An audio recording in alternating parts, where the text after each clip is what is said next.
Joe Biden totally losing it. And when I say totally losing it, I'm talking about he being 81 years old, being not only mentally but also physically unfit to perform his duties as president.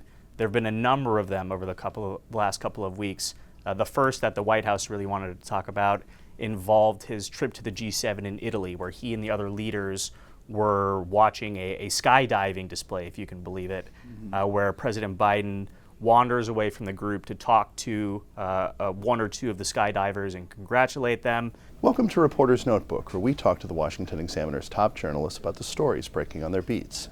I'm Jim Antle, and I'm joined today by White House reporter Christian Datoc. Christian, Biden's been on the defensive about the border for really much of his term, but he's come out with a new immigration move this week.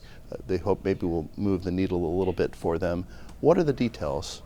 Well, Jim, this new set of actions is basically a big wish list for progressives and immigration activists. It essentially expedites a pathway to legal residency for roughly 500,000 undocumented spouses married to U.S. citizens and their accompanying 50,000 children under the age of 21. This actually comes after an executive order the president signed earlier in June, which was sort of supposed to address the situation at the border and close down the increasing border crossings that we've seen for all of President Biden's term in office. Now, progressives were very angry at that first set of actions. Sure. They said it undermined the amnesty system. But this new set that happened earlier this week, they tied it to the 12th anniversary of the DACA program. People were very happy in the Democratic Party. And I think what you're seeing right now is Joe Biden trying to both sides this issue.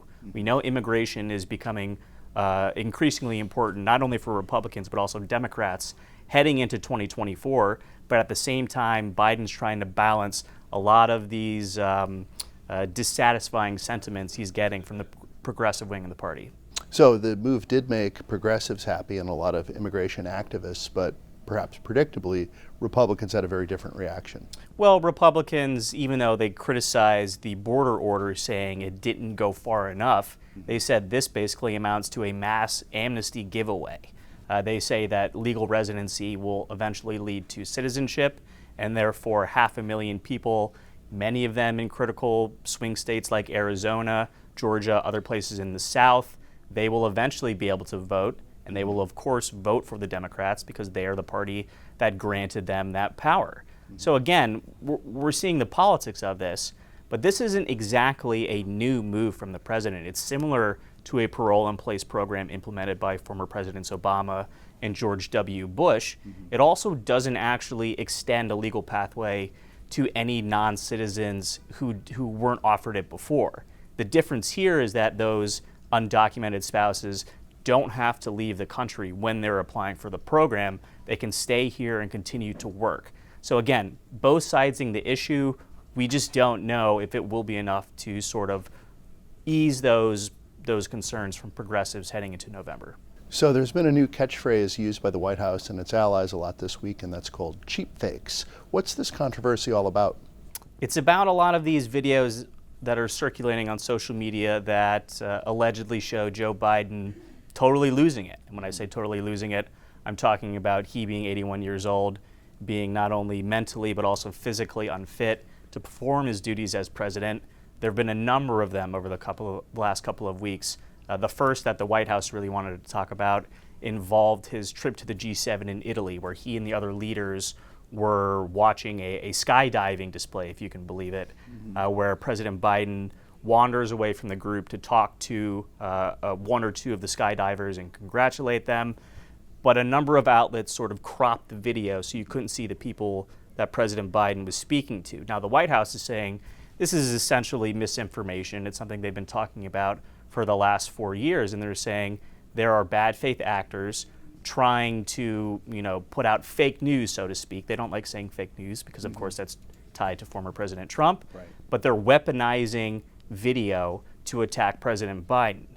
That being said, there are other videos out there that haven't been edited that do sort of show Biden declining. He was at a fundraiser with former President Obama in LA, where after the event concluded, Joe Biden just sort of freezes up on stage and President Obama grabbed his arm and led him off stage. Now, the White House said that Joe Biden and Barack Obama are very close friends, and it was just the two men sort of sharing an emotional embrace after a long day. But again, it's difficult for the White House to sort of push back on this narrative when you have Democrats doing the same thing. There is a popular influencer named Brian Taylor Cohen, who did this sort of a same cheap fake, to use the White House's term, involving former President Trump walking off the stage, allegedly needing to be led by hand by an aide. But when you play the video, Cohen just tweeted out a still photo, it's clear that Trump reaches over, shakes the hand of this person, and then exits on his own recognizance. So the White House likes to try and use misinformation to push back on negative narratives. Well, again, we'll see if this is able to get through to voters or not, but it's certainly not something that's going to go away before November.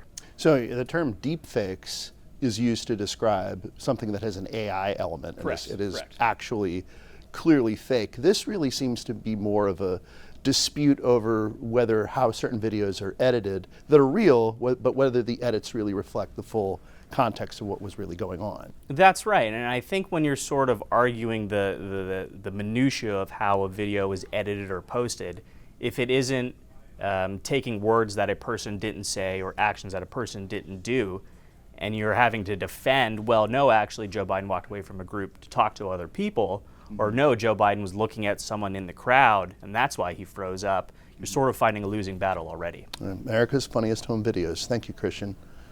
You can read Christian and the rest of our political team's coverage at washingtonexaminer.com.